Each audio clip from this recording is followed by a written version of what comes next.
মর্যাদা ছিল না, মানুষ কুলক্ষিনী মনে করতেন। স্বামী মারা গেল, কেউ ভাবতেন এই স্বামীটাকে খেয়ে ফেলেছে। হ্যাঁ, এরপরে হযরতে আমেনা বলেন ভালোই লাগে না। তো হযরতে আব্দুল মুত্তালিব বলে, বৌমা আমেনা তোমার স্বামী গেছে, তুমি চিন্তা করিও না। তখনকার যুগে কারো স্বামী মরে গেলে বিধবা নারীকে শ্বশুর ভাসুর সবাই ঘর থেকে তাড়িয়ে দিতেন। আমেনার শ্বশুর আব্বা বলছে, আমেনা তুমি থাকবা, তুমি চিন্তা করিও না। কারণ মক্কার কোন যুবক যদি তোমাকে কুদৃষ্টি দিয়ে তাকায়, আমাকে বলবি আমি কাবা শরীফের মাতাওয়ালি আব্দুল মুত্তালিব, তার চোখ তুলে নেব। হযরতে আব্দুল মুত্তালিব বলে, বৌমা আমেনা কেউ যদি তোমাকে কুভাষায় কথা বলে, আমি কাবা শরীফের মাতাওয়ালি আব্দুল মুত্তালিব, তুমি আমাকে বলবি তার জুবান ছেড়ে নেব। তবে বেটি আমেনা আজ থেকে তুমি আমাকে শ্বশুর আব্বা নয় নিজের বাবা মনে করো। জোরে বলুন বাবা, বলেন বাবা বলো ও গো আমেনা, সুবহানাল্লাহ বলুন। বাবা বলো ও গো আমেনা, আমি থাকতে চিন্তা করো না। বাবা বলে ও গো আমেনা, আমি থাকতে চিন্তা করো না। যিনি আছেন তোমার গর্ভেতে, যিনি আছে তোমার পেটেতে, সারা বিশ্বে তুলনা হবে না। নবী ছাড়া জান্নাত পাবে না। প্রিয় নবীকে ভুলে যেও না। শেষ ছন্দ, বারালির ওই আহমদ রাজা, সুবহানাল্লাহ বলুন সুবহানাল্লাহ। বারালির ওই আহমদ রাজা, কিতাব লিখান বোঝার বোঝা। বারালির ওই আহমদ রাজা, কিতাব লিখান বোঝার বোঝা। যার কিতাব পড়ে দুনিয়া, প্রিয় নবী হলো যে দিওয়ানা।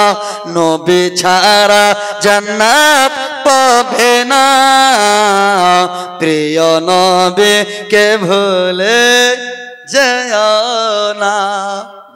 মা আমেনার স্বামী ইন্তেকাল করেছে। একদিন দেখতেছেন যে কুরাইশ বংশের যা মহিলারা, কুরাইশ বংশের কুরাইশ গোষ্ঠীর যে বেটি চাংড়া গুলা, এরা সবাই কুয়া ঘাটে পানি আনতে গেছে। আর পানি আনতে গিয়ে একজন মহিলা আর একজন মহিলার কানে বলে, কুরাইশের মহিলারা শোনো গো। বলে হ্যাঁ কি বলতেছো বলো। বলে বুবু রে, বলো স্বামী মারা গেলে কোন স্ত্রীকে কি খুশবু লাগায়?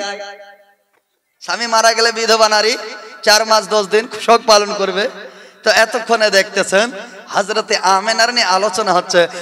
মহিলা বলো, স্বামী যদি মারা যায় কোন মহিলা, ওই বিধবা নারী, ওই মহিলা শোক পালন করবে, খুশবু লাগাবে না, আতর ব্যবহার করবে না। বলে বুবুরে, ওই তো আব্দুল্লাহর স্ত্রী হযরতে আমেনা, ওনার স্বামী নাই, ব্যবসা থেকে ফেরার পথে ইন্তেকাল করেছে, কিন্তু হযরতে আমেনাকে কে খুশবু কিনে এনে দেয়। আলোচনা হয়েছে। আপনাদের যদি সোনাপুর গ্রামের কোনো বেটি চ্যাংরার স্বামী মারা যায় আর 2 মাস পরে লাল টকটকে শাড়ি পরে, ভালো করে নাকের নাকমাছি, কানের দুল সবকিছু পরে টরে আবাদপুর মার্কেটে যায়, বলেন গ্রামের লোক কি ভালো ভাববে? বলে রে স্বামীটা মারার 1 মাস যায়নি আর এর রং আর ঢং, খারাপ ভাববে না? কিন্তু দেখেন, মানে শোক পালন করতে হবে নারীকে। কিন্তু হযরতে আমেনার খুশবুর ব্যাপারে, আতর, যে হযরতে মা আমেনার তো স্বামী আব্দুল্লাহ নাই, নবীর আব্বা জান নাই, কিন্তু ইনাকে খুশবু কে দেয়? তার শরীরটা এত সুগন্ধ হয় যে মা আমেনা এই কুয়াতে পানি আনতে সকালে আসতে গেলে সন্ধ্যা পর্যন্ত খুশবু হতে থাকে। জোরে বলুন সুবহানাল্লাহ। মহিলারা বলে, মহিলারা রে হযরতে আমেনা, এই আমেনা আর সামেনায় তাকে কে খুশবু কিনে আনা দেয়? সকাল বেলা পানি আনতে আসতে গেলে সন্ধ্যা পর্যন্ত খুশবু হয়। এই কুয়াঘাটটা যে রাস্তা ধরে যায়, ওই রাস্তা কয়েক প্রহর পর্যন্ত ওই রাস্তাতে সুঘ্রাণ হতে থাকে, খুশবু হতে থাকে। একজন মহিলা অপর মহিলার কানে বলতেছে, এতক্ষণে হযরতে আব্দুল মুত্তালিবের স্ত্রী মা আমেনার শাশুড়ি মা উনি পানি আনতে গেছেন, দেখতেছেন এক মহিলা অপর মহিলার কানে বলতেছে আমেনার আলোচনা। এই হযরতে আব্দুল্লাহর মা, আব্দুল্লাহর স্ত্রী হযরতে আব্দুল মুত্তালিবের স্ত্রী হযরতে আমিনার শাশুড়ি আম্মা বলে, রে কুরাইশ বংশের মহিলারা, বল বল আমার বৌমা আমিনাকে নিয়ে তোমরা কি আলোচনা করতেছ? বলে, ওগো আমিনার শাশুড়ি মা, তোমাকে বলতে গেলে মনে কষ্ট লাগতে পারে, বলো না কি হয়েছে আমার বৌমা আমিনাকে নিয়ে তোমরা এত আলোচনা করো? বলে, আমিনার শাশুড়ি মা, একটা কথা বলে মনে যদি কষ্ট না নাও। বলে, বলো বলো। ওগো শাশুড়ি, ওগো আমিনার শাশুড়ি আম্মা, আপনি বলুন তো আপনার বেটা আব্দুল্লাহ ইন্তেকাল করেছে? বলে, হ্যাঁ। তবে তোমার বৌমা আমিনা তিনাকে খুশবু কে কিনে এনে দেয়, আতর কে কিনে এনে দেয়? যে মা আমিনা এই কুয়াতে পানি আনতে যদি সকালে আসে, সন্ধ্যা পর্যন্ত খুশবু হইতে থাকে। সুবহানাল্লাহ। এত সুগন্ধ মা আমিনার শরীরের সুগন্ধ, যেখানে থুতু ফেলে দেয় থুতু সুগন্ধ হইতে থাকে, যে কাপড় খুলে রাখে দেয় কাপড়টা সুগন্ধ হয়, যে ঘরটাতে থাকে ঘরটা সুগন্ধ হয়। বলে, আমিনার শাশুড়ি মা কে দেয়? হযরতে আমিনার শাশুড়ি মা এই ফাতেমা হযরতে আব্দুল মুত্তালিবের স্ত্রী বলতেছে, রে কুরাইশ বংশের মহিলারা, না না না, আমার বৌমাকে নিয়ে আলোচনা করিস না। আজকে আমি যাব, আজকে বৌমাকে জিজ্ঞেস করব। হযরতে আব্দুল মুত্তালিবের স্ত্রী মা আমিনার শাশুড়ি চলে গেলেন বাড়ি। সকাল হয়েছে, নিজের স্বামীকে বলে, হযরতে আব্দুল মুত্তালিবকে বলে, স্বামী গো, ও স্বামী জান। হযরতে আব্দুল মুত্তালিব বলে, কি হলো রে বিবি জান? বলে, স্বামী গো, আমার বৌমা, আমার বেটা আব্দুল্লাহ তো নাই, তবে আমার বৌমা আমিনাকে কে খুশবু এনে দেয়? সুবহানাল্লাহ। বেশক হযরতে আব্দুল মুত্তালিব বলছে, ওই ওই ওই, এটা তুমি বলছো? নিজের স্ত্রীকে বলছে, এটা তুমি বলছো? বলছে, না আমি বলি না, আমাদের কুরাইশ গোষ্ঠীর, কুরাইশ বংশের সমস্ত মহিলারা এইগুলো নিয়ে আলোচনা করছে। বলে, তাই নাকি? বলে, হ্যাঁ। বলে, স্বামী গো, আপনি একটু জিজ্ঞেস করুন না বৌমাকে। হযরতে আব্দুল মুত্তালিব বলে, রে আমার বিবি জান, আমার বৌমা আমিনা হয়, তোমার কি হয় না? আমাকে জিজ্ঞেস করতে বলছো কেন? তুমি তো নিজেও জিজ্ঞেস করতে পারো। হযরতে আব্দুল মুত্তালিবের স্ত্রী বলে, ওগো স্বামী গো, একবার নয় দুইবার নয়, আমি তিনবার বৌমা আমিনার কাছে গেলাম, জিজ্ঞেস করতে যাব, ও বৌমা গো, ও বেটি আমিনা, আমার বেটা আব্দুল্লাহ তো নয়, তোমাকে আতর কে দেয়? কেন যেন তোমার শরীরটা এত সুগন্ধ হয়, রাস্তা ধরে হাঁটতে গেলে রাস্তা সুগন্ধ হইতে থাকে, থুতু ফেলতে দিলে থুতু সুগন্ধ হইতে থাকে, যেই জায়গায় যাও ওই জায়গাটা কয়েক প্রহর পর্যন্ত সুগন্ধ হয়।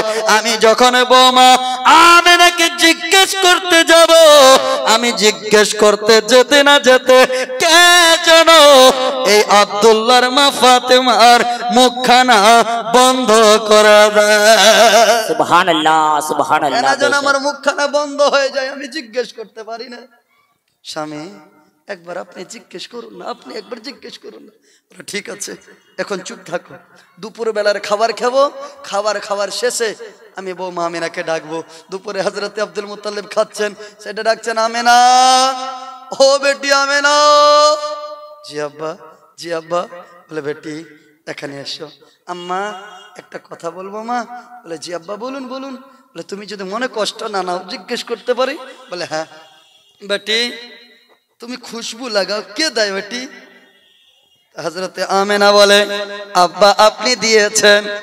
বলে না আমি দেইনি। এই আব্বা আপনার বেটা আব্দুল্লাহ বিয়ে করে জবে থেকে নিয়ে আসছে, আমি বাড়ির বাইরে পারা কিনা আব্বা, আমাকে খুশবু কে কিনে এনে দিবে গো আব্বা জান? আপনিও দেননি, আপনার বেটাও দেয়নি, আমি মক্কার কোনো বাজারে যাই না। হে আব্বা আমাকে কে খুশবু দিবে?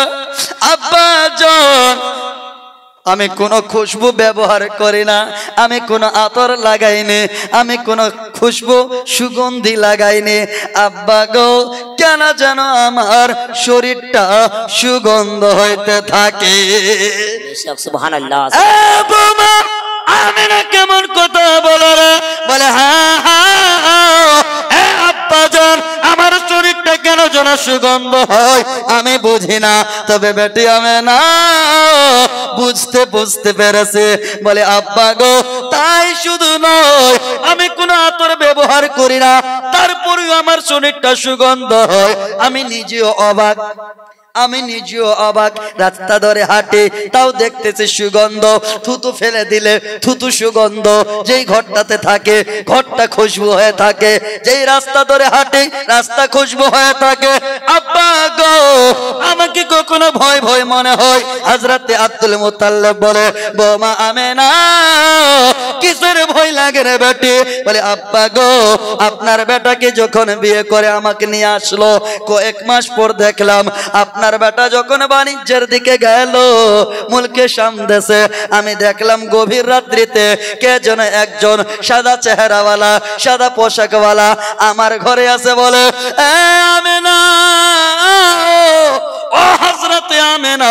আমি বললাম কে তুমি কে? বলে আমেনা গো তোমাকে খুশ খবর দিতে এসেছি, খুশখবরি দিতে এসেছি, মুবারকবাদ দিতে এসেছি। হযরতে আমেনা তোমাকে সুসংবাদ দিতে এসেছি। আমি বললাম কিসের সুসংবাদ? বলে আমেনা গো তুমি বড় ভাগ্যবতী নারী। আমি বললাম কিসের ভাগ্যবতী নারী? বলে হযরতে আমেনা কেননা তুমি একটি বাচ্চার মা হতে চলেছো।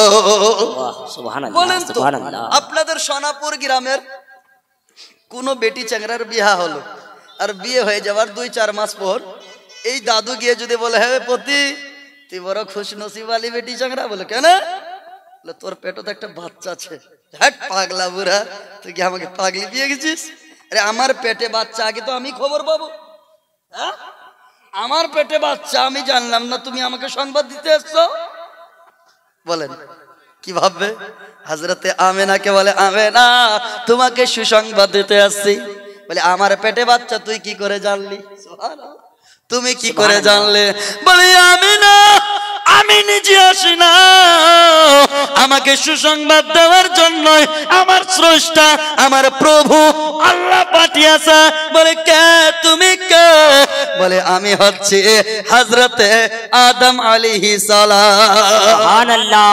বলে আমেনা এমন বাচ্চা গো যে বাচ্চা পৃথিবীর সাধারণ বাচ্চার মতো নয়, ওই বাচ্চা হবে আফজালুল বাশার, ওই বাচ্চা হবে খায়রুল বাশার, বাচ্চা হবে ইমামুল আম্বিয়া।